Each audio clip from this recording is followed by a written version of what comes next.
As people are aware, on the 22nd of September, the day after I and the Governor-General return to Australia from Her Majesty's funeral, we will host the National Memorial in the Great Hall. That will be held at 11 a.m. on that day.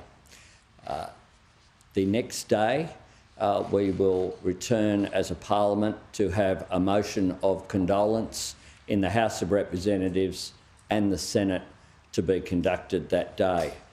Parliament will commence at 8 a.m. on that morning. The motion of condolence will be moved by myself and seconded by the Leader of the Opposition. We will speak for 15 minutes each. The next speakers will speak for 10 minutes, the Deputy Prime Minister and the Leader of the National Party. Parliament will then sit to allow for 5-minute contributions from members of Parliament until such time as it is ready to be put to the Parliament. That will be observed in the usual way by standing. The Parliament will then sit as early as possible the following Monday, Tuesday and Wednesday, the 26th to the 28th of September.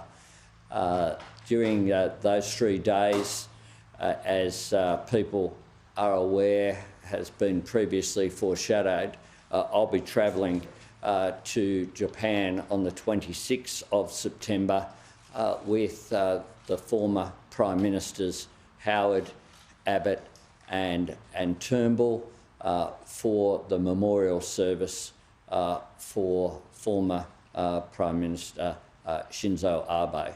And so Richard Marles will be the acting Prime Minister during at least 2 of those days. We're waiting to finalise those arrangements.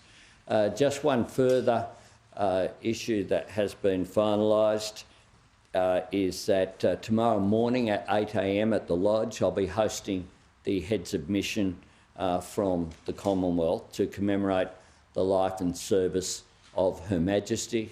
That will be attended by a number of my Cabinet colleagues in order to engage with our fellow Commonwealth countries in order to pay tribute, and we believe that that is appropriate.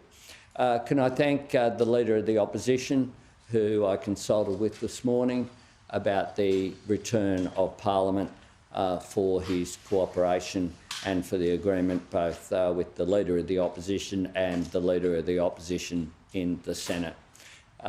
This is a time where government continues to function. The Cabinet met this morning, but it's not a time for partisanship. This is a time for unity of Australia as a nation, a time where we are grieving and acknowledging the contribution of Queen Elizabeth II as our head of state for 70 years, as well as we yesterday, of course, commemorated as well King Charles III and his appointment as Australia's head of state.